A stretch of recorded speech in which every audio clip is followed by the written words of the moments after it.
Olá, seja bem-vinda, seja bem-vindo. Semana começando, segunda-feira, 15 de agosto de 2022. Inicia agora o Câmara Notícia ao vivo, meio-dia mais 2 minutos. Muito obrigado pela sua companhia, pela sua audiência. E eu estou aguardando a sua participação, hein? Envie a sua mensagem para o número do nosso WhatsApp. 19 é o nosso DDD, 978293776. Eu vou repetir para dar tempo de você anotar aí. 19 é o nosso DDD. Para você que é aqui da cidade de Campinas, pode ir direto. 978293776. Sempre que o número do WhatsApp aparecer aí na sua tela, um pouco antes tem o nosso QR Code. Como é que ele funciona? Está com o seu celular aí perto? Pegue o celular, abre a câmera, como se fosse tirar uma foto mesmo. E você aponta aqui, ó, para este QR Code. Porque aí já vai aparecer na tela do seu celular a mensagem, o WhatsApp da TV Câmara Campinas. Você aperta e pode enviar o seu elogio, uma crítica construtiva, o que você quer assistir aqui no nosso telejornal, que a gente conversa ao vivo nesta segunda-feira. Confira a partir de agora os destaques de hoje. Projeto de lei do vereador Carlinhos Camelô propõe prazo indeterminado do laudo médico pericial que atesta o transtorno do espectro autista. Comissão Especial de Estudos que discute o Plano Diretor 2022 realiza a primeira reunião. Campinas inicia a campanha de vacinação contra a poliomielite. E no esporte, Ponte Preta perde para o Brusque fora de casa e interrompe a reação na Série B. Guarani vence Náutico no Brinco de Ouro e é a primeira equipe da zona de rebaixamento. E o primeiro assunto que nós vamos abordar, já que a semana está começando, é sobre emprego. Você que está em busca de uma oportunidade no mercado de trabalho ou para você que quer mudar de área, preste atenção, porque o Centro Público de Apoio ao Trabalhador de Campinas está com 274 vagas disponíveis para esta segunda-feira. Confira só. Há vagas para açougueiro, ajudante de carga e descarga de mercadoria, ajudante de cozinha, ajudante de eletricista, ajudante de padeiro, alinhador de pneus, arte finalista, assistente de vendas, atendente de lanchonete, auxiliar de cozinha, meio oficial de cozinha, auxiliar de laboratório de análises físico-químicas, auxiliar de limpeza, borracheiro, carregador e descarregador de caminhões, colorista, motorista de caminhão, operador de caixa, operador de telemarketing ativo e receptivo, orientador de tráfego para estacionamento, tapeceiro de móveis e vendedor interno. Para conferir todas as vagas, você acessa o site cepat.campinas.sp.gov.br. O atendimento presencial do CEPAT é realizado mediante agendamento prévio através do portal cidadão.campinas.sp.gov.br. O CEPAT tem 3 unidades. A unidade do centro fica na Avenida Campos Sales, número 427, no centro, de segunda a sexta-feira, das 7h30 da manhã às 4h30 da tarde. A unidade Ouro Verde fica na Avenida Rui Rodrigues, número 3900, no Parque Universitário, dentro do Shopping Espaço Ouro Verde, no primeiro andar, de segunda a sexta-feira, das 8 horas da manhã às 4 horas da tarde. E a unidade Campo Grande, na Rua Manuel Machado Pereira, número 902, de segunda a sexta-feira, das 8 horas da manhã às 4 horas da tarde. Lembrando que essas são algumas vagas. Se você acessar o site lá, cepat.campinas.sp.gov.br, você tem acesso a todas as vagas que estão disponíveis para esta segunda-feira, inclusive o salário de cada uma delas, o bairro onde fica a sede da empresa, nível de escolaridade, se é vaga para pessoa com deficiência. Então acesse lá o site do Cepat Campinas, você que está em busca de uma oportunidade no mercado de trabalho. Olha só, muitas pessoas têm direito a descontos na conta de energia elétrica, porém não utilizam tal benefício por desconhecimento. Olha só.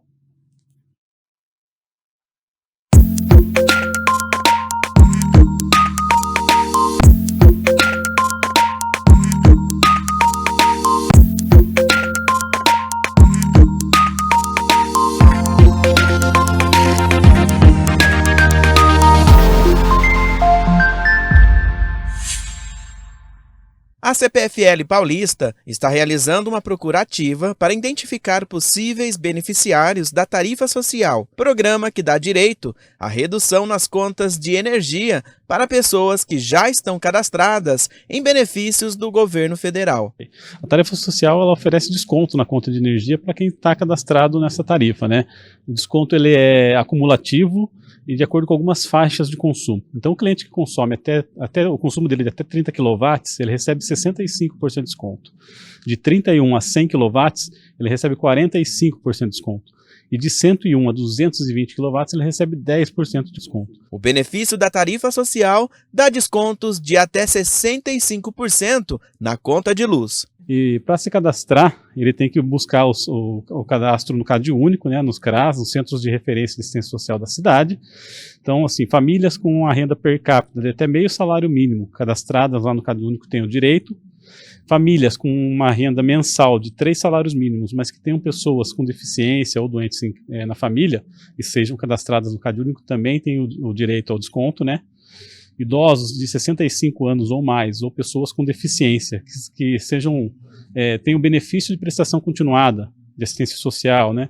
Também tem o direito ao desconto. Famílias indígenas e quilombolas também cadastradas no CadÚnico também têm o direito ao benefício da tarifa social. Segundo a CPFL Paulista, em Campinas, 38 mil pessoas já recebem o benefício da tarifa social. E esse número tem o potencial para chegar a 60 mil. Então, por isso que a gente vem reforçando sempre que as famílias busquem os CRAS, né, da cidade para fazer o cadastro lá. Nós fazemos um cruzamento de dados com o CRAS, então a pessoa não precisa nem procurar a CPFL. Estando em ordem o cadastro dele no CRAS, quando nós fizermos esse cruzamento de dados, automaticamente a família vai passar a ter o benefício da tarifa social. Então é muito importante que eles procurem lá. Às vezes a pessoa já tem o cadastro, mas se tiver algum dado divergente com o da CPFL, acaba não fazendo o cadastro automático. Então é importante verificar se está tudo ok, dados, documentos, né? Porque a hora que a gente fizer esse cruzamento de dados, automaticamente ele passe a receber o benefício.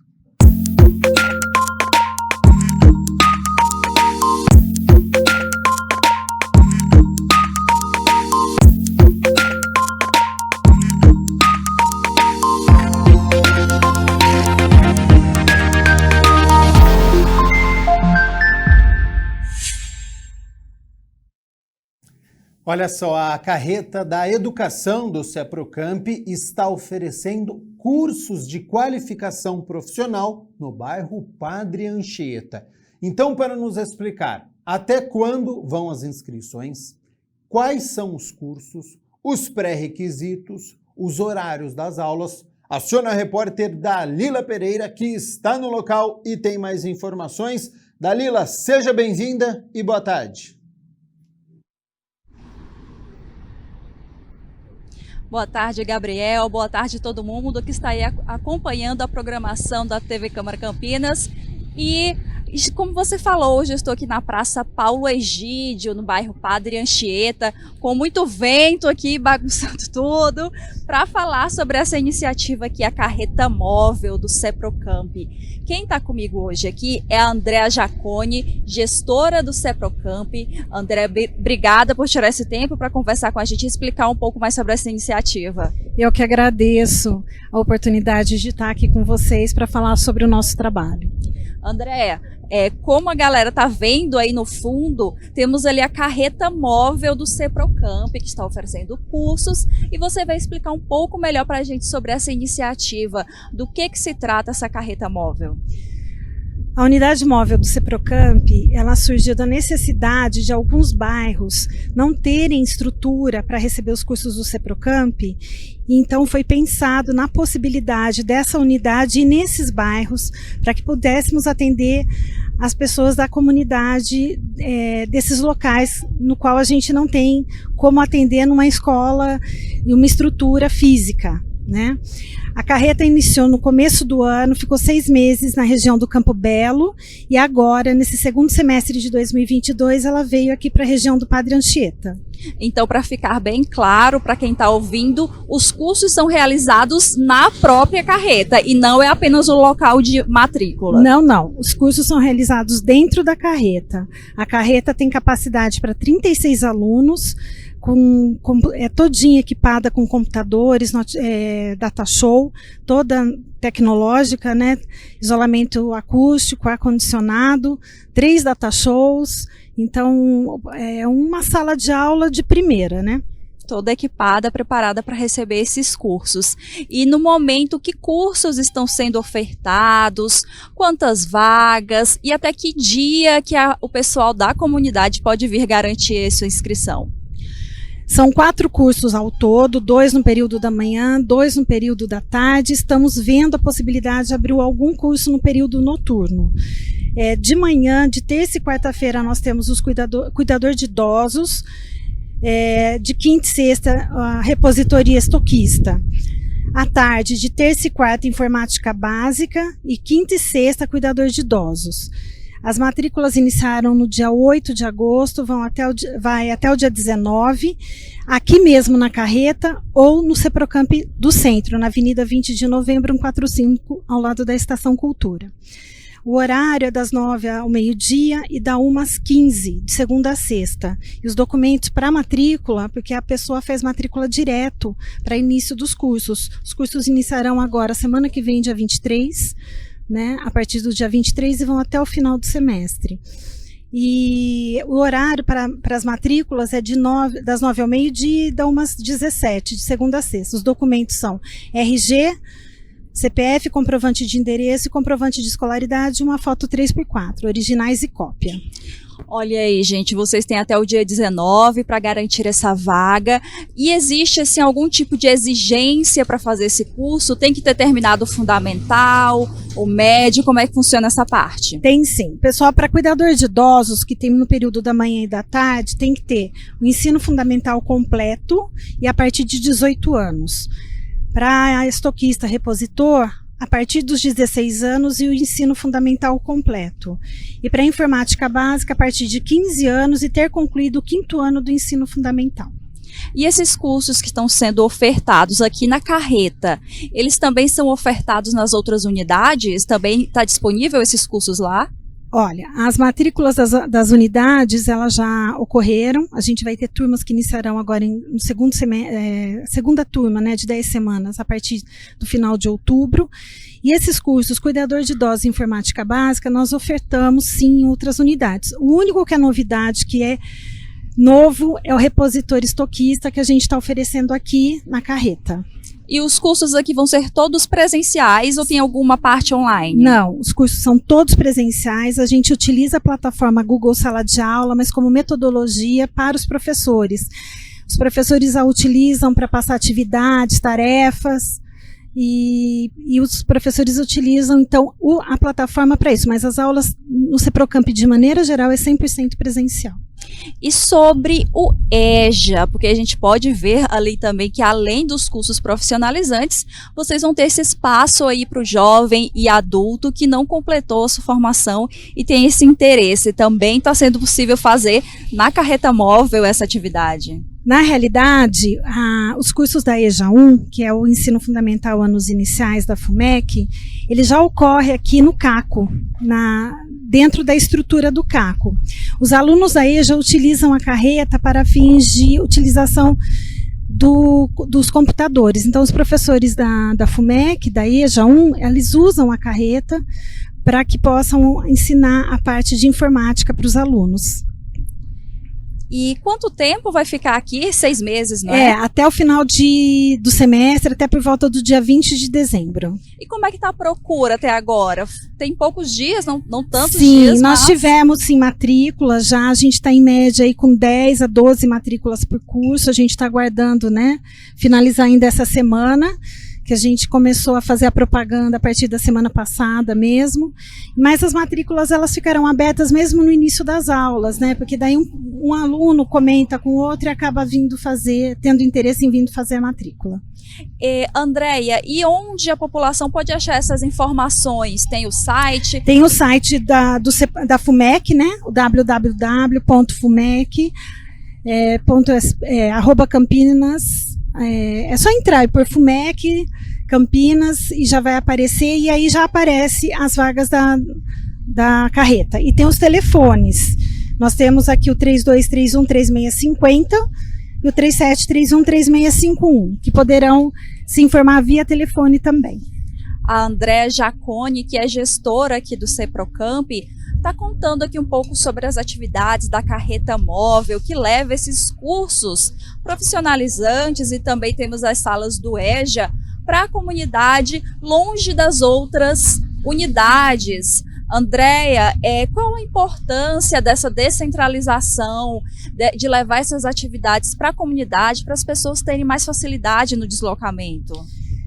A importância desse projeto faz parte da missão da FUMEC. A FUMEC é uma Fundação Municipal para a Educação Comunitária e ela vai aonde as comunidades solicitam cursos. Então, começamos com a EJA e, a partir de 2004, iniciamos com o trabalho no CEPROCAMP.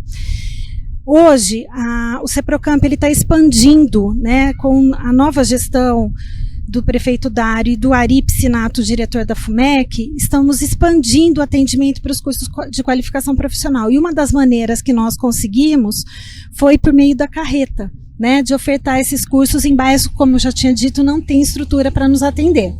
E aí, tendo demanda, a população tendo um aceite da população, a gente consegue fazer a construção de uma unidade da escola aqui.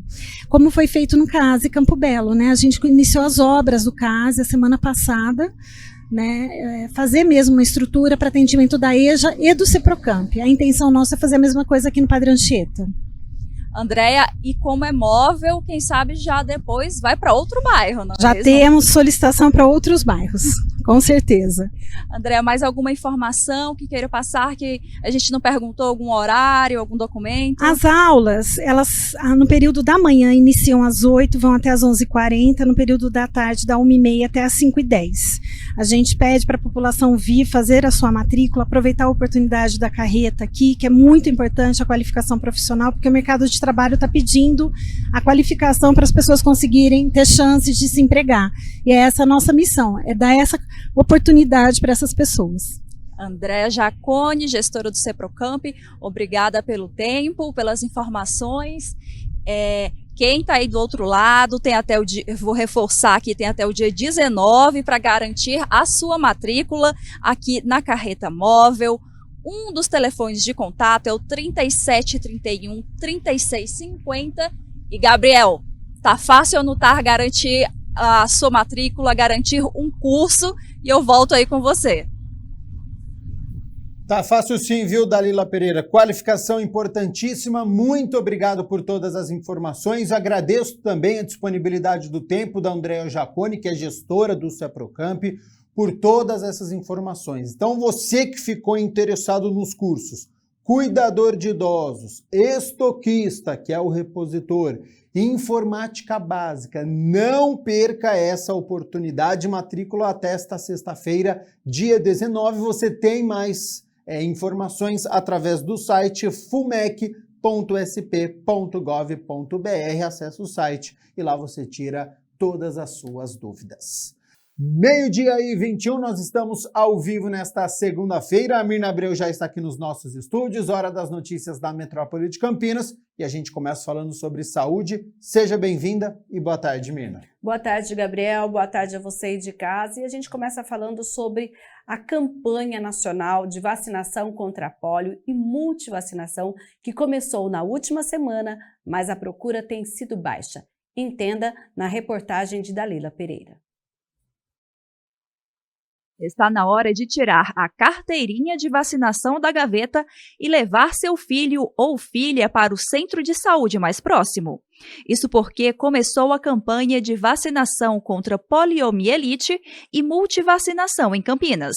Shaula Vizelli, articuladora do Programa Municipal de Vacinação, trouxe os detalhes da campanha. A campanha vai até o dia 9 de setembro e a ideia é que sejam feita a atualização da caderneta de vacinação de todas as crianças e adolescentes até 14 anos e a vacinação de poliomielite para as crianças entre 1 e 4 anos. Todos os nossos centros de saúde vão ofertar essa atualização, avaliação da caderneta. Então, é só os pais responsáveis, comparecer com o documento de identidade da criança e, se possível, a carteira de vacinação. Esse é um documento bastante importante para a gente verificar se realmente está faltando ou não alguma vacina. Nem sempre essas informações estão disponíveis nos sistemas, informatizados. Então, a caderneta de vacinação é bem importante. Se você tem dúvidas sobre quais vacinas seu filho tomou ou perdeu a carteirinha, não tem problema. A multivacinação tem como meta atualizar o esquema vacinal de crianças e adolescentes. Na ausência dos registros da caderneta, e caso a gente não consiga localizar essa informação em nenhum dos nossos sistemas, a vacinação mesmo assim será atualizada, nem que a gente tenha que recomendar o reinício do esquema vacinal. O nosso público de crianças entre 1 e 4 anos é de quase 50 mil crianças, 55 mil crianças. A ideia é atingir 95% desse público, pois é uma vacinação indiscriminada. Em relação à atualização da caderneta, a gente pede para que todo o público-alvo, cerca de 250 mil pessoas, compareçam ao centro de saúde para que seja atualizado de verdade. Então, se tiver alguma vacina faltando, a gente vai completar o esquema e aí é a cobertura vacinal para todas as vacinas, A maioria em torno de 95% também. A campanha segue até o dia 9 de setembro, mas no dia 20 de agosto, um sábado, será o dia D, ainda com locais a serem definidos. A adesão à campanha ainda está baixa. No dia da gravação desta reportagem, viemos aqui na unidade São Cristóvão pela manhã e pela tarde e não encontramos nenhum responsável por criança ou adolescente que tenha vindo na unidade fazer essa imunização. Nunca é tarde para relembrar a importância da imunização contra doenças que já foram até mesmo erradicadas do país, para que elas não voltem a ser um problema de saúde pública. Na verdade, em todo o país, como no mundo, desde 2016 a gente vem apresentando diminuição nas coberturas vacinais. E isso ficou ainda mais prejudicado nos 2 últimos anos de pandemia, prejudicou ainda mais essas taxas. Por vários motivos, pela questão do acesso, dessa restrição social, pelas fake news ou insegurança, de fato, em relação à eficácia da vacina. Mas a gente reforça. Vacina é a melhor estratégia para a prevenção dessas doenças que existem já essa tecnologia, essa ferramenta para a gente conseguir combatê-las. A polio é mais um exemplo disso, No Brasil, por exemplo, não temos nenhum caso registrado há mais de 30 anos. E vemos outros casos no mundo, Um recente agora notificado nos Estados Unidos por baixa cobertura vacinal. É muito importante que a população tome a vacina porque é a principal forma de prevenção.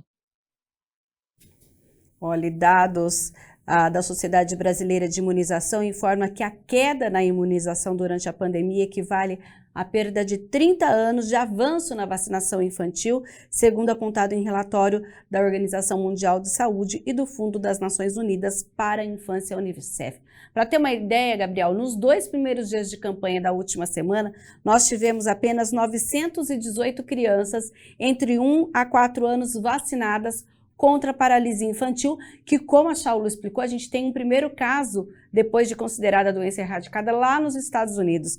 E olha, a gente tem, no caso também, vacina contra sarampo, que a gente teve a campanha, não chegou a cobertura vacinal nem de 50% no nosso país. E a gente tem, por exemplo, também febre amarela, olha só, no norte, 34,71% de cobertura, no centro-oeste, 21,72%, no sul, que tem melhores números, 63,5% de cobertura, e na região sudeste, 34,42%. Então, além da polio, para crianças de 1 a 4 anos, que é a gotinha. A gente tem que atualizar a carteirinha dos adolescentes para que essas doenças não voltem. O sarampo a gente já teve até registros, infelizmente, sábado. Eu não posso ir no meio da semana, o horário de vacinação nos 66 postos de saúde aqui de Campinas não está aberto no horário que eu posso ir. Gente, sábado vai ter dia D. Se prepare, a gente vai falar aqui quais são as unidades, se vão ser todas, se são algumas que serão destacadas, mas sábado se prepara para levar o seu filho, o seu parente, de quem você é responsável para vacinar, porque é muito importante. Então, atenção, hein? Pais e responsáveis, principalmente com as crianças de 1 a 4 anos, leve para receber essas gotinhas o imunizante contra poliomielite, multivacinação para os adolescentes até 15 anos. Tem muitas doenças erradicadas que estão retornando. Não deixe de vacinar o seu filho, é de fundamental importância. Mirna Abreu, vamos continuar falando aqui sobre saúde, porque nós temos confirmação de mais casos da Monkeypox aqui em Campinas. A atualização foi enviada pela Prefeitura Municipal de Campinas por meio da Secretaria de Saúde agora há pouco. São mais 6 casos da doença e agora Campinas conta com 33 confirmações da Monkeypox, sendo 18 importadas e 15 autóctones. Então, os pacientes são 31 homens e 2 mulheres com idade entre 22 e 57 anos. 14 desses pacientes já saíram do isolamento e os demais contam com acompanhamento ambulatorial sem gravidade e boa evolução. O atendimento para os pacientes com suspeita está disponível em todos os centros de saúde aqui de Campinas, nos pronto-socorros, pronto-atendimentos e no Centro de Referência em IST, HIV/AIDS e hepatites virais, também é local de atendimento. Sintoma, preste muita atenção, olha. Aparecimento de lesões parecidas com espinhas ou bolhas que podem surgir no rosto, dentro da boca ou em outras partes do corpo, como mãos, pés, peitos, genitais ou ânus. Caroço no pescoço, na axila e virilhas, febre, dor de cabeça, calafrios, cansaço e dores musculares. Pessoas infectadas devem permanecer isoladas até as casquinhas das lesões caírem, o que significa cerca de 21 dias. Então, a procura pelo atendimento em qualquer unidade de saúde é essencial para o diagnóstico preciso. Mirna Abreu, para quem quiser fazer um curso técnico gratuito com bolsa de estudos, ainda dá tempo? Dá tempo sim, hoje é o último dia. Agora há pouco você falou da CEPROCAMP, agora a gente fala do novo curso Novotec Expresso, que é do governo do estado de São Paulo, que hoje é o último dia para as inscrições. Os matriculados deverão ter o ensino médio, ou seja, estar estudando na rede estadual, porque vão receber um auxílio de R$ 600 divididas em 4 parcelas. Os cursos têm duração de 120 horas e foram desenvolvidos para atender às demandas atuais do mundo do trabalho. As aulas poderão ser realizadas ao longo de 4 meses, tem formato presencial, e aí você escolhe a unidade de ensino durante a inscrição, e também tem de forma online, ao vivo, por meio das plataformas digitais. Anote aí, olha, você vai fazer sua inscrição hoje, novotec.sp.gov.br, você vai escolher o seu curso, você vai receber até o dia 17, você vai receber aí a confirmação por e-mail, então você vai receber um e-mail deles dando essa confirmação e as aulas já começam no dia 1º de setembro. Mirna Abreu, para quem realizou concurso aqui na cidade de Campinas, a prefeitura já está chamando? Já, a gente teve um chamamento e aí foram convocados. Quem não compareceu perdeu a vaga e por isso agora a prefeitura faz uma nova convocação para professores de educação infantil, um de anos iniciais e um de educação especial, 2 agentes fiscais tributários, 2 auditores fiscais, 5 agentes administrativos, 12 médicos geral, 1 médico psiquiatra e 21 agentes de educação infantil. A convocação está no Diário Oficial de hoje, o Diário Oficial do município, que você acha lá, novo.campinas.sp.gov.br, e sendo que a reunião já vai acontecer no dia 18, lá no Salão Vermelho da Prefeitura. Então, entra no site, veja se o seu nome está no Diário Oficial e lá tem o horário dessa convocação de acordo com a classificação. Então, atenção se você prestou um desses concursos.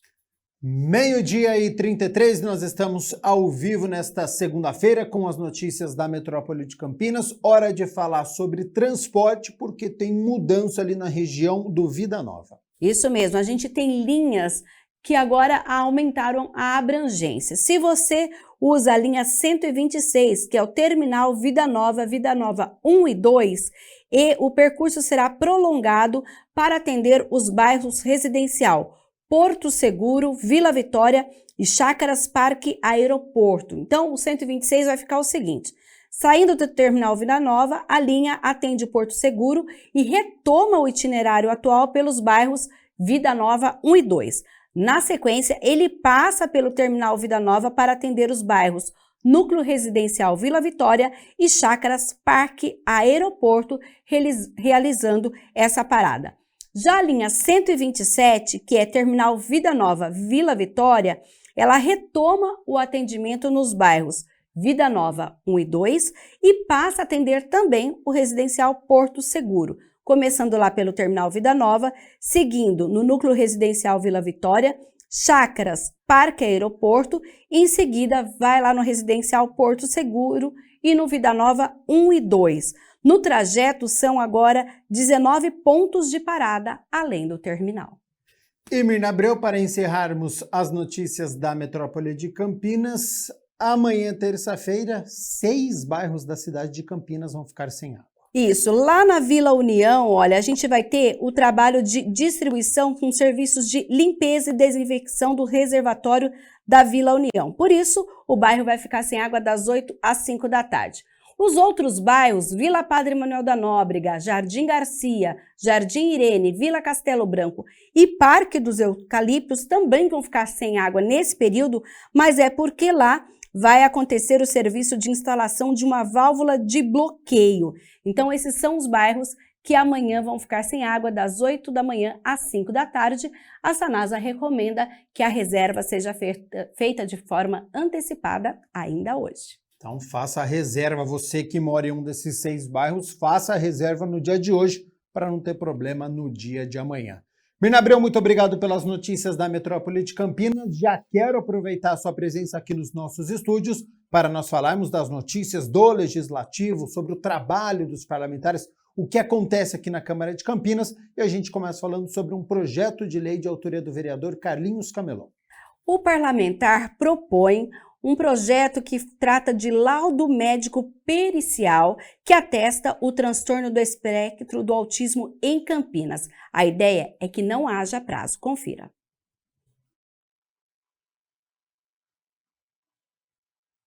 O projeto de lei de autoria do vereador Carlinhos Camelot determina que o laudo médico ou médico pericial que ateste o transtorno do espectro do autismo e que atualmente garante os benefícios previstos pela legislação municipal às pessoas com deficiência tenha validade por tempo indeterminado. O texto assegura que esse prazo valha tanto para a rede de serviços públicos quanto para a rede privada, em especial nas áreas de saúde, educação e assistência social. Se o projeto for aprovado, esses laudos poderão ser emitidos por um profissional da rede pública ou privada de saúde, desde que observados alguns requisitos já previstos por lei para emissão, entre eles indicação do nome completo da pessoa com deficiência, indicação do número do Código Internacional de Doenças, o CID, e indicação do médico responsável pelo laudo, junto com o devido registro no Conselho Regional de Medicina. Hoje nós temos várias questões. Tem pessoas que ela é deficiente visual, deficiente qualquer algo, hoje ela precisa apresentar um laudo de 3 em 3 meses, de 6 em 6 meses, mas aí é uma doença, ela é visível. Agora o autista, do aspecto autista, é difícil a pessoa visualizar se realmente, porque tem graus, realmente ela é. E aí as mães, hoje, ela tem uma dificuldade, ela precisa passar pelo médico, ela precisa apresentar esse laudo atualizado.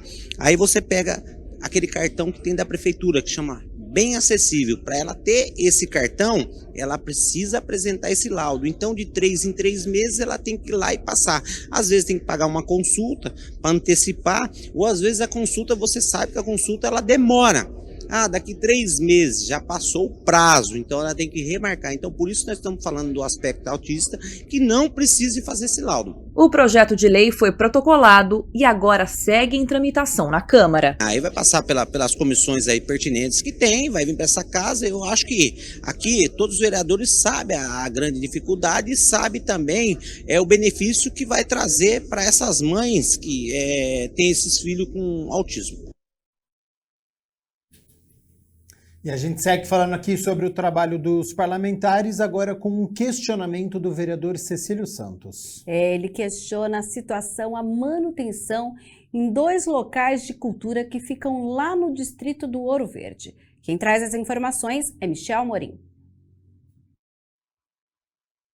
De autoria do vereador Cecílio Santos, os requerimentos 1.275 e 1.276 solicitam informações à Prefeitura sobre a reforma da Casa de Cultura Andorinhas e do Centro de Convivência e Cooperação Tear das Artes. O parlamentar explicou os documentos. São espaços culturais que nos dão possibilidade de juntar a população para atividades descentralizadas de cultura, seja aulas de capoeira, seja artesanato, né? E são espaços que estão muito degradados, já foi encaminhado o recurso para a manutenção, no entanto, a obra não se concluiu.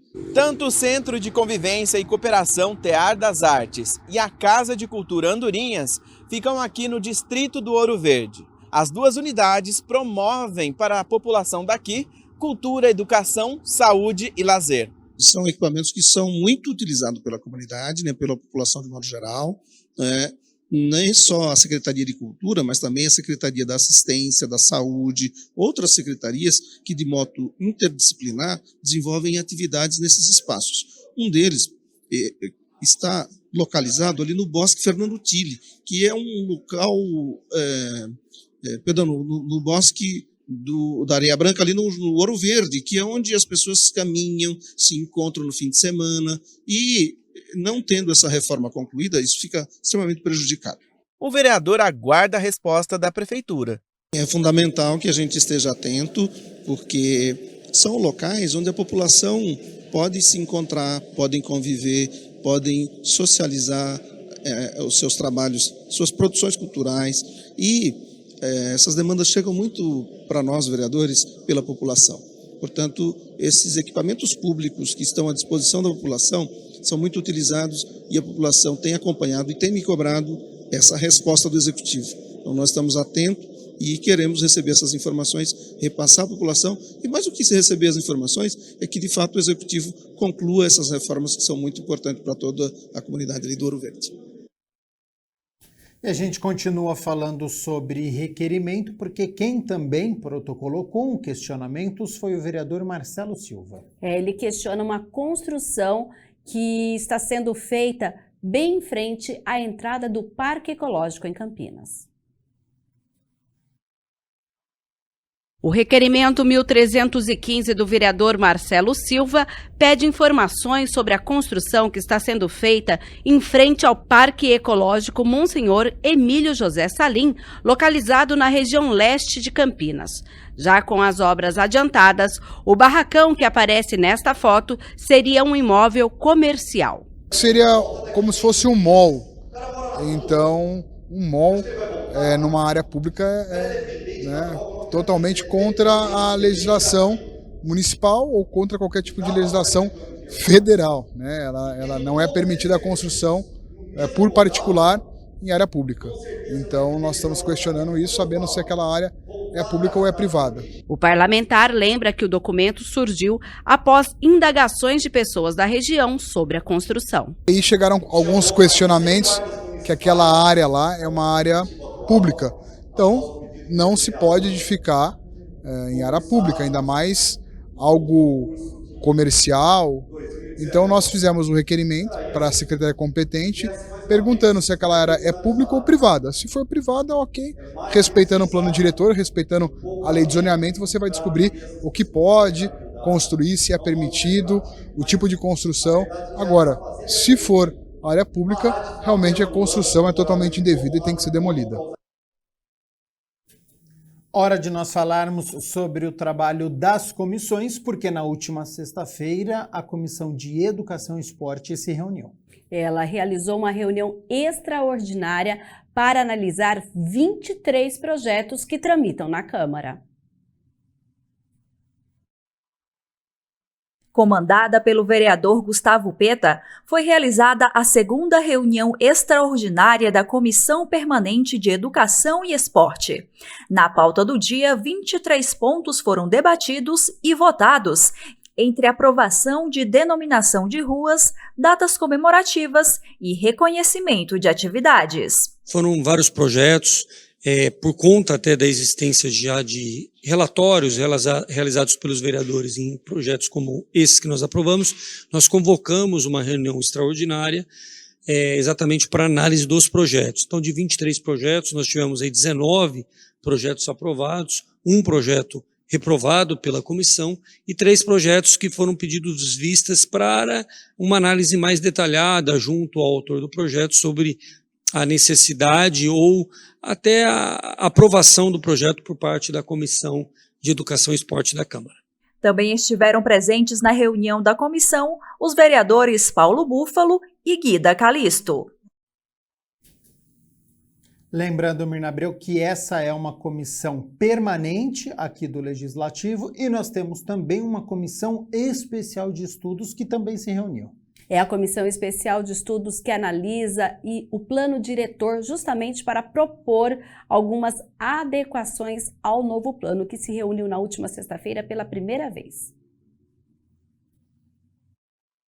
A Comissão Especial de Estudos que analisa e discute o Plano Diretor 2022 em Campinas foi criada por meio de requerimento de autoria do vereador Permínio Monteiro, que preside os trabalhos. A mesa da reunião teve a participação do relator da comissão, o vereador Luiz Rossini, e de Jorge Schneider como membro. E o objetivo é claro, eu acho que após a aprovação da lei do plano diretor estratégico do município e das leis complementares, né, que estabelece o zoneamento, a lei de uso e ocupação do solo, a gente começa na prática a sentir como que está o desenvolvimento, como isso está impactando o desenvolvimento da cidade nas várias áreas, né, nos vários segmentos de atividade. E os vereadores, em geral, têm recebido, muitas vezes, solicitações ou apontamentos de dificuldades que o setor produtivo, imobiliário, empresarial, em geral, tem tido para se ajustar a alguns aspectos da lei. E nós não podemos, de maneira alguma, fazer que não ouvimos aquilo que é importante para o município de Campinas. Assim como também não podemos fazer de nosso próprio punho qualquer tipo de modificação sem ouvir as pessoas especializadas na área e também passando a sugestão para que o executivo, através do seu corpo de técnicos, possam ouvir aquilo que a população, através desses cidadãos que aqui estão, representando as entidades, tragam como sugestão para que nós possamos aprimorar cada vez mais e olhar o crescimento de Campinas. Estiveram presentes na reunião ainda, como convidados para discutir a pauta, Elton Cury, que é presidente da Comissão Permanente de Legislação Edilícia, e João Verde, vice-presidente da Associação Regional de Escritórios de Arquitetura de Campinas. Vários assuntos são pertinentes a essa comissão, da qual a sociedade já tem discutido, e eu acho muito importante isso, porque o plano, por mais bem feito que seja, uma cidade da dimensão de Campinas, ele nunca vai conseguir ser preciso. Quando a gente passa a pintar um mapa, nós temos muito ponto não resolvido, e isso vai aparecendo no operacional. O pessoal reclama que às vezes os planos viram uma colcha de retalho, mas é quase impossível, na dimensão de São Paulo, Campinas, cidades desse porte, você não ir ajustando o plano à medida que os problemas vão surgindo. E naturalmente, o problema mais sério que nós temos é a velocidade da revisão dos problemas. Porque eles vão existir, eles vão surgir. Mas o processo de revisão disso é muito moroso. É muito importante a questão de todas essas comissões que estão sendo feitas pela Câmara e os vereadores estarem correndo junto, que a cidade necessita disso. Isso é responsabilidade de vocês e, principalmente, cobrar da prefeitura, né? Cobrar do poder público, executivo, que as coisas aconteçam. Mirna Abreu, hoje é segunda-feira, portanto é dia de reunião ordinária, a 19ª. E hoje a gente tem 6 projetos na pauta. E o destaque fica por conta do projeto em segunda discussão, de autoria do vereador Paulo Haddad, que proíbe que a administração pública municipal compre e use copos descartáveis produzidos a partir de derivados de petróleo para o consumo de bebidas. A ideia é que o poder público dê o exemplo para inibir o uso desse material descartável justamente para a promoção da proteção ao meio ambiente. Se a proposta for sancionada pelo prefeito, a gente lembra que será o primeiro município paulista que terá uma legislação a esse respeito.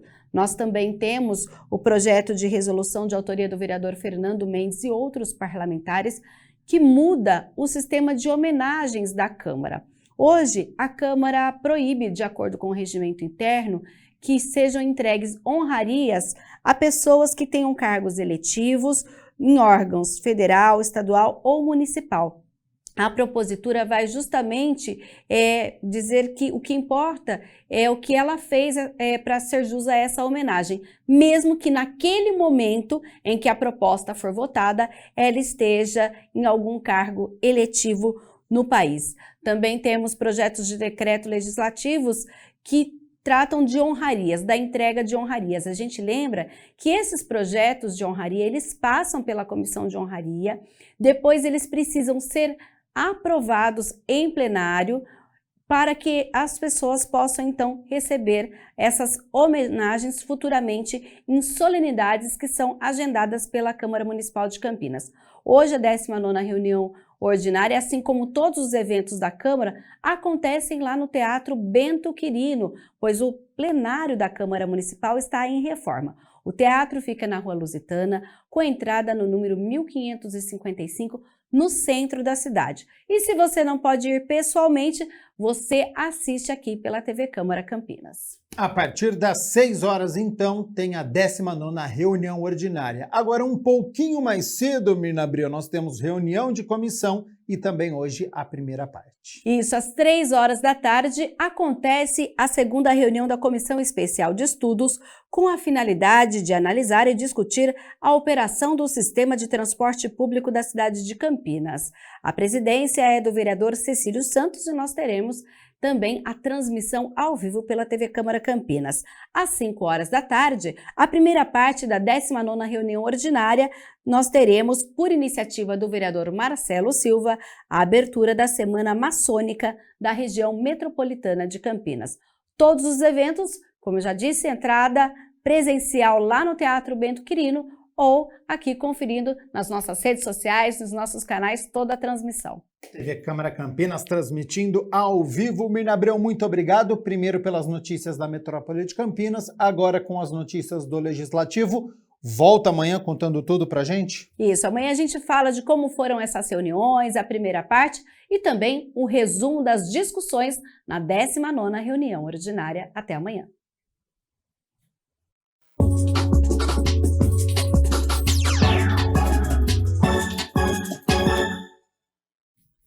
Vamos balançar as redes do Campeonato Brasileiro da Série B. Pela ordem cronológica, a Ponte Preta entrou em campo na sexta-feira e não se deu bem diante do Brusque em Santa Catarina. Vamos aos gols. O primeiro lance de perigo surgiu somente aos 27 minutos. Ayrton cobrou falta. O zagueirão disputou com Kaique França e a bola entrou. 1-0 Brusque, Só que não, nem precisou da interferência do VAR. O árbitro de campo viu a falta para cima do goleiro da Macaca. Pouco tempo depois, o Brusque chegou de novo neste chute de longe de Ayrton. Kaique França estava adiantado, a bola bateu no travessão e saiu, que susto! Mas a insistência deu certo. Aos 45 minutos, Álvaro lançou para Patrick. Arthur cortou parcialmente. Alexandro então viu a passagem de Fernandinho, que devolveu para Alexandro e chutou bonito no canto de Kaique França. Placar aberto, 1-0 Brusque. No segundo tempo, a Ponte acordou. Fecim tocou para Elvis, que tabelou com Luca, e a bola sobrou de novo para Elvis colocar a bola dentro das redes, tudo igual, 1-1. Só que não, Luca estava em posição irregular, então segue 1-0. Só que aos 17 minutos, Elvis lançou Luca, que não alcançou. Fecim evitou a saída, tabelou com Igor Formiga, e o meia da Macaca cruzou, Leonaldi desviou e Elvis de cabeça mandou com força. O goleirão chegou a tocar nela, mas entrou. Agora sim, gol da Ponte, tudo igual, 1-1. Aos 33 minutos, Paulo Baia cobrou falta no ângulo e Kaique França voou para mandar para escanteio. Só que aos 39 minutos, após cruzamento na área da Macaca, a zaga afastou o mal. E da intermediária, Rodolfo soltou a bomba. Kaique França não conseguiu espalmar e a bola entrou. E ficou nisso. Final, Brusque 2, Ponte Preta 1. A Ponte, que voltou a oscilar, não fez uma boa partida diante do Brusque e saiu derrotada após 3 rodadas de invencibilidade. E a notícia ruim foi a lesão do Everton, o atacante pontepretano. Logo aos 14 minutos, o atacante foi disputar uma bola no campo de ataque, deu um carrinho e a perna ficou presa no gramado. Uma cena muito forte, né? A ambulância entrou imediatamente no gramado. Ele fez exame em um hospital lá de Brusque, voltou com a delegação pontepretana e ontem passou por cirurgia no Hospital Veracruz e, de acordo com uma nota do clube, ocorreu tudo bem, foi um sucesso a cirurgia. O atleta teve uma fratura fechada no tornozelo esquerdo e agora inicia o processo de recuperação, que não tem data para o retorno aos gramados. Boa sorte desde já ao Everton, que consiga voltar o quanto antes aos gramados. Bom, e no sábado o Guarani recebeu o Náutico no duelo dos desesperados da zona de rebaixamento e o Bugre conseguiu a vitória graças ao atacante Gênison e ao paredão Kozlinski, olha só. O Guarani começou a partida trabalhando a bola de pé em pé, até que ela chegou em Lucas Ramon, que da intermediária chutou com força. A bola ganhou altura e passou rente ao travessão. Aos 23 minutos, de novo, Lucas Ramon, mas agora ele cruzou. A zaga do Náutico não conseguiu afastar e Bruno José, dentro da área, chutou fraco. A primeira oportunidade do Náutico surgiu aos 33 minutos. Souza cobrou escanteio e Franco na pequena área sem marcação e a bola explodiu no travessão. Que chance! E que sorte do Guarani não ter entrado. Aos 39 minutos, Isaac cruzou, Gênison de cabeça obrigou Lucas Perry a fazer bela defesa. Só que no segundo tempo, logo aos 4 minutos, o Bugre construiu a jogada pela esquerda e Jamerson cruzou na medida para Gênison, que teve a tranquilidade de dominar no peito e finalizar para o fundo das redes. Bonito gol, 1-0 Bugre. Aos 18 minutos, o Náutico respondeu, Souza cobrou falta e João Lucas, de cabeça, obrigou Kozlinski a fazer bela defesa. No finalzinho do jogo, foi pressão pernambucana. Aos 46 minutos, Souza cobrou falta e Kozlinski salvou, mandando para escanteio. Aos 50 minutos, Souza, o homem das bolas paradas do Náutico, cobrou a falta na área. A bola passou por todo mundo, Kozlinski espalmou e no rebote o goleiro Lucas Perry do Náutico estava na área e soltou a bomba.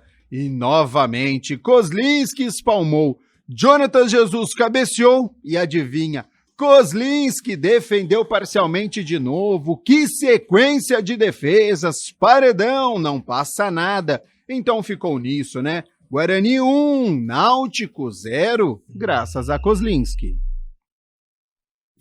Essa sequência do final aí foi espetacular para apagar qualquer rusga que tinha ali do goleiro Bugrino com a torcida. O Kozlinski salvou o Guarani de um empate ou até de uma derrota, viu? Que seria péssima para a equipe porque entrou em campo na lanterna da competição e agora é a primeira equipe da zona de rebaixamento a 2 pontos de deixar essa zona incômoda. Destaque também para o atacante Gênison, né? Já que na segunda partida já balançou as redes, tem faro do gol, posicionamento e teve a tranquilidade para poder dominar e fazer o gol. Bom, próximo jogo para as equipes de Campinas é justamente o derby de número 204, neste sábado às 11 horas da manhã, mando da Ponte Preta, então partida no estádio Moisés Lucarelli, e claro que ao longo da semana a gente vai falando mais sobre este grande duelo que movimenta toda a cidade entre Ponte Preta e Guarani.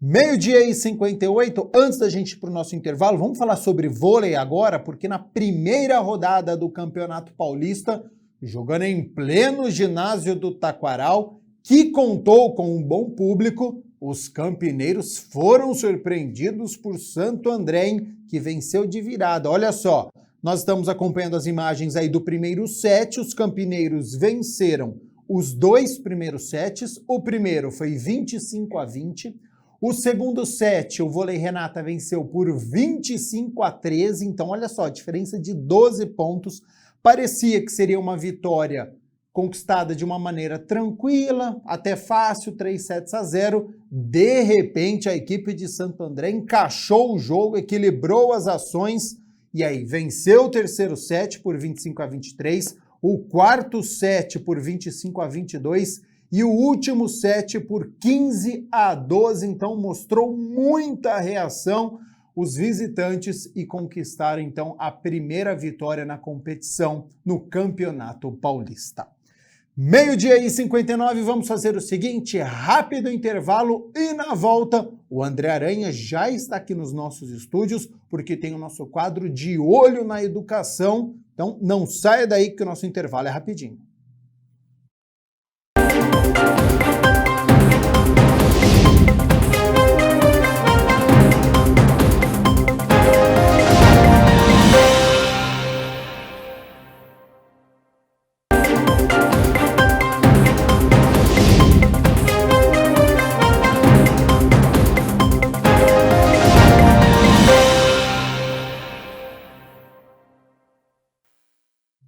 Bom, é o quadro De Olho na Educação e olha só que assunto importante. Hoje a gente vai falar sobre criança superdotada.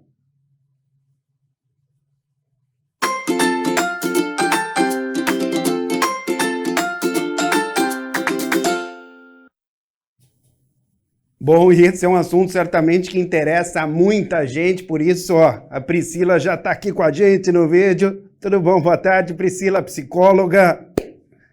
Tudo bem, boa tarde, André. Bom, o Brasil, na América do Sul, é o país que mais tem, não é, pessoas superdotadas. Queria que você comentasse esses dados, por favor, Priscila. Bom, em primeiro lugar, eu acho que eu preciso dizer da alegria que é saber que esses dados estão em pauta.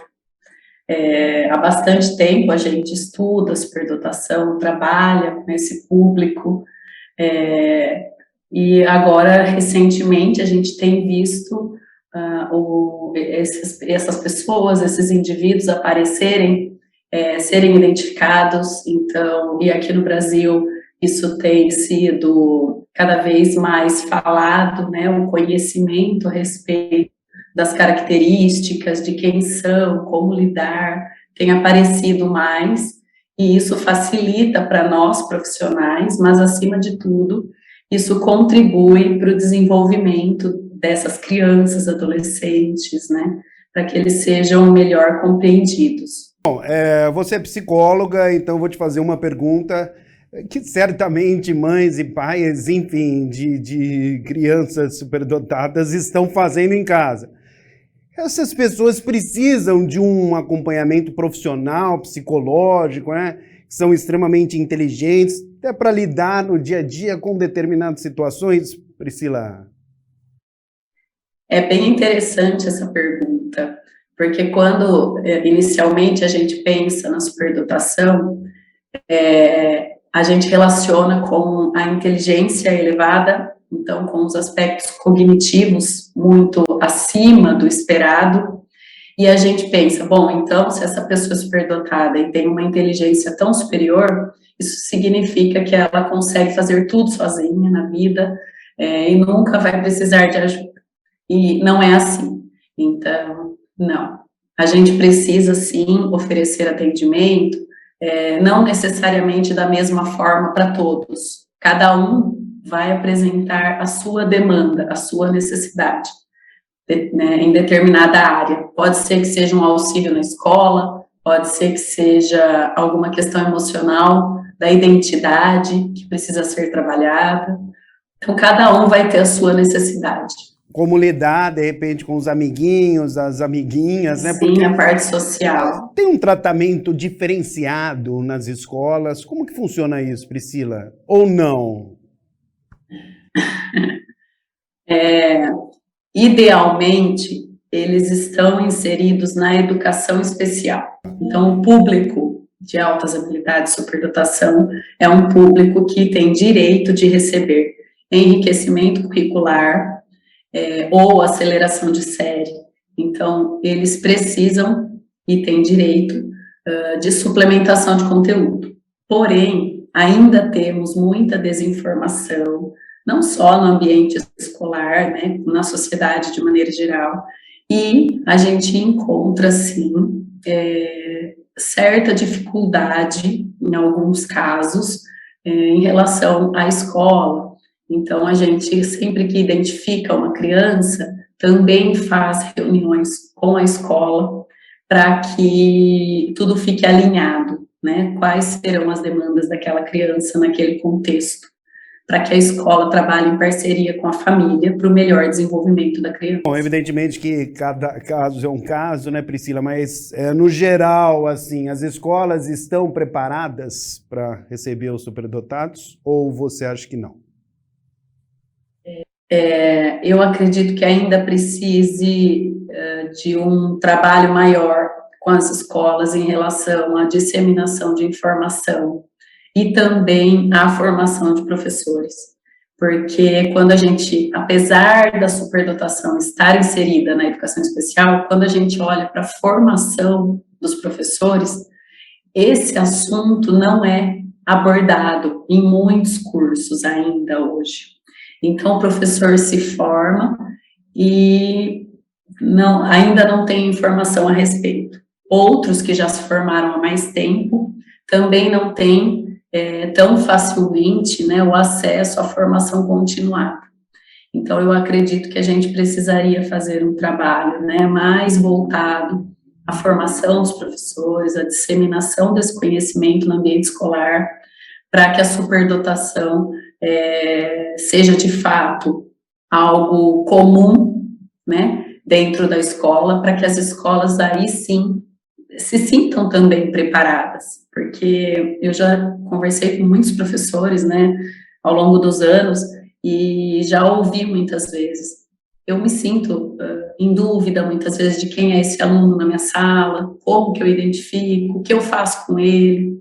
Então, a gente ainda precisa preparar as escolas. Pois é, como identificar, não é? Não confundir com hiperatividade. Como identificar uma criança superdotada? É fácil ou não? Bom, não é difícil, né? Uma vez que a gente tenha o conhecimento do que é a superdotação. Mas, assim, o que a gente precisa para fazer uma identificação?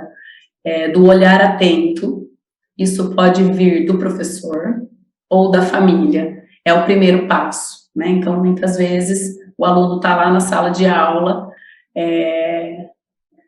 e aí é curioso, porque ele não necessariamente vai ser aquele aluno que estará sentado na primeira carteira, tirando nota 10 em tudo. Ele pode ser aquele que está lá na última carteira, fazendo a maior bagunça na sala. Tá vendo, gente? Exatamente. Tá vendo? Por isso que o olhar atento do professor, o olhar com conhecimento, né, facilita. Então, esse seria o primeiro passo, né, o olhar da escola. Ou a família começa a perceber que o filho, filha, possui alguma característica, ou algumas características avançadas, né, que estão se desenvolvendo num nível superior às crianças da mesma idade. E aí a gente pode fazer um processo de avaliação neuropsicológica, que a gente fala. Ou seja, nós vamos investigar o funcionamento cognitivo dessa criança, todas as habilidades, inteligência, memória, atenção, como que essa criança está se desenvolvendo em termos cognitivos e intelectuais. Vamos entender a história de vida, de todo o desenvolvimento. Vamos também investigar a criatividade, os aspectos emocionais, características como liderança, sensibilidade emocional, o que a criança produz. Muitas vezes é uma criança que já está ali produzindo um monte de coisas, criando. Então, a gente também olha para isso, conversa com a escola para entender como essa criança né, como aluno. Então, os olhares vêm de diferentes focos para esse processo de identificação. Bom, eu tenho certeza que os pais, as mães estão tirando muitas dúvidas. Como a criança que é superdotada deve se comportar com os amigos, por exemplo, que não são, evidentemente, superdotados? Como que funciona isso dia a dia? Como lidar com essa situação? De repente uma brincadeira pode ser mais boba? Ou estou falando bobagem, Priscila? Não, faz todo sentido a sua fala. Pelo fato dessas crianças funcionarem, né? Porque a superdotação é um modo de funcionamento avançado. Então, essas crianças, elas enxergam o mundo de forma diferente. E aí, ali no dia a dia com os colegas, isso aparece. E aí, os amigos podem não aceitá-la, podem não querer ficar perto, ou ela mesma também pode se sentir excluída, ou eu não estou gostando muito dos assuntos que esses colegas estão falando. Então, quando isso acontece, não é uma regra, é importante deixar isso claro. Tem crianças superdotadas que conseguem se relacionar muito bem, mas quando a gente tem as crianças que têm as dificuldades em relacionamentos com os colegas, é importante, em primeiro lugar, que essa criança possa se autoconhecer. Então, ela pode precisar aí, por exemplo, de um atendimento, uma intervenção, na verdade, não é nem um atendimento, é uma intervenção, para que ela comece a construir a sua identidade de superdotada, sabendo quem ela é, e a partir disso ela consiga equilibrar as suas características com os ambientes onde tem pessoas que não são superdotadas, para que ela conviva com todos.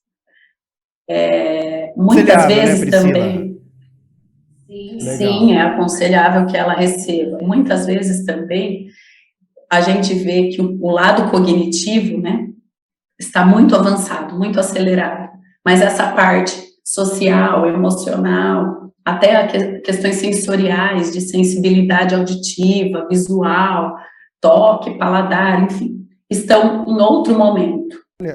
E aí a gente, por exemplo, aqui no Instituto, a gente oferece atendimento, né, intervenções da psicologia e da psicomotricidade, para que a gente coloque todos esses aspectos em sincronia, e a criança consiga, a partir disso, equilibrar as questões cognitivas com todas essas questões emocionais, sociais, para se sentir melhor quando ela estiver em contato com os colegas, quando ela estiver em contato, às vezes até na família, né?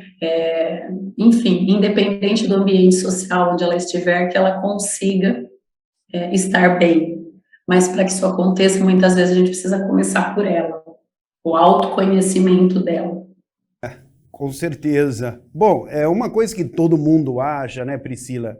Por isso é importante, né, a sua palavra aqui, né, os seus esclarecimentos, que o superdotado ele vai ter muito mais sucesso profissional do que as pessoas que não são, não é verdade? Ou é mito? Conta pra gente. Olha, eu acho que a gente pode, de maneira direta, responder que é um mito, porque... É isso. Uma surpresa a resposta, tá vendo? Isso sim, se a gente for falar diretamente, mas aí a explicação por trás. Pensar no sucesso profissional como uma consequência da superdotação é um mito, porque a gente, antes de tudo, está falando de um ser humano. Esse ser humano, ele tem as suas questões todas ali envolvidas, que eu acabei de falar. E isso vai, e para ele chegar na vida adulta e ter sucesso profissional, vai depender de como foi toda essa trajetória. Ele foi identificado, ele foi acolhido, ele se conhece, ele sabe quais são suas potencialidades e o que fazer com elas. Ele sabe como equilibrar tudo isso para conviver em sociedade. Os ambientes onde ele foi inserido na infância, na adolescência, estiveram preparados para oferecer todo o suporte cognitivo, emocional que ele precisou? Então, uma vez respondidas essas perguntas, a gente vai poder entender se essa pessoa terá ou não sucesso profissional na vida adulta. E aí você percebe, cada um vai ser de um jeito, porque as respostas para essas perguntas serão de um jeito para cada um, né, dos indivíduos. Não, perfeito, perfeito. Se a pessoa não trabalhar, né, todas essas questões e tudo mais, de repente pode ser até algo ruim na vida dela, né, Priscila? Então, infelizmente, né, existe esse outro lado, né? A gente tem adultos que muitas vezes se questionam do porquê não conseguem escolher uma profissão, do porquê não conseguem focar em um único trabalho, né, por mais tempo. Então, temos, sim, casos de pessoas na vida adulta superdotadas, mas que têm as suas dificuldades, né? E aí, quando a gente olha para a trajetória, a gente entende. Bom, então vamos lá, Priscila, para a gente encerrar, muito boa entrevista. Qual o recado aí que você deixa para o pessoal que está assistindo, os pais principalmente? Olha, o recado é sempre busque informação. Hoje a informação está muito acessível, esse tema está cada vez mais sendo falado, divulgado. Então, se você tem dúvidas a respeito do filho, da filha, do sobrinho, de qualquer criança, do aluno, busque informação do porquê aquilo está acontecendo e de como ajudar. Nós temos diferentes associações, entidades no país que trabalham com isso, vários profissionais e informação de qualidade também disponível. Então, eu acredito que buscar informação e acolher essas crianças da forma como elas são é um caminho inicial e é um primeiro passo muito importante que todos podem dar. Sempre procurar ajuda profissional, né, Priscila? Isso, com certeza. Bom, muito obrigado pela entrevista aqui conosco. Eu que agradeço, muito obrigada pela oportunidade. Valeu, muito obrigado. Portanto, conversamos com a Priscila. Já já o Gabriel Castro estará aqui novamente. Bom, pessoal, já sabe, né? Eu sou André Aranha e, tô sempre de olho na educação. Tchau.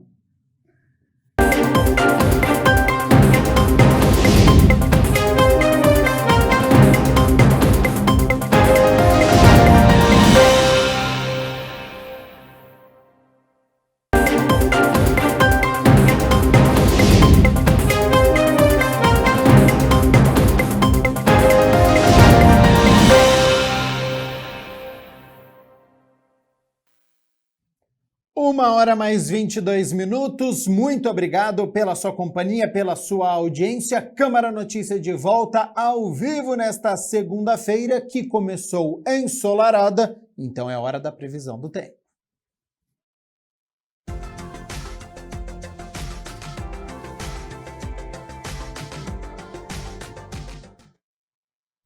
Depois de um fim de semana de sol e calor, em que deu para aproveitar aí o Dia dos Pais, quem quis fazer churrasco, sair com a família, encontrou um tempo agradável. Hoje, segunda-feira, o tempo continua aberto, ventando bastante na cidade de Campinas, e essa tendência também para amanhã, na terça-feira, com o sol aparecendo entre nuvens e sem previsão de chuva, pelo menos por enquanto, viu? Sobre as temperaturas, olha só, elas já estão aqui na minha tela, então amanhã, terça-feira, nós temos mínima de 19 graus, já é uma mínima elevada para este inverno. Ao longo do dia essa temperatura sobe, podendo chegar à tarde aos 31 graus aqui na cidade de Campinas. O Câmara Notícia fica por aqui. Muito obrigado pela sua companhia, pela sua audiência. Lembrando, daqui a pouco às 3 horas da tarde tem reunião de comissão, às 5 horas da tarde acontece a primeira parte e às 6 horas tem a reunião ordinária de número 19 com todas as discussões e votações dos projetos, tudo com transmissão ao vivo da TV Câmara Campinas. Então, continue nos assistindo e nos vemos amanhã na terça-feira, ao meio-dia, trazendo todas as informações da metrópole de Campinas e, claro, aqui do Legislativo. Até lá. Tchau, tchau.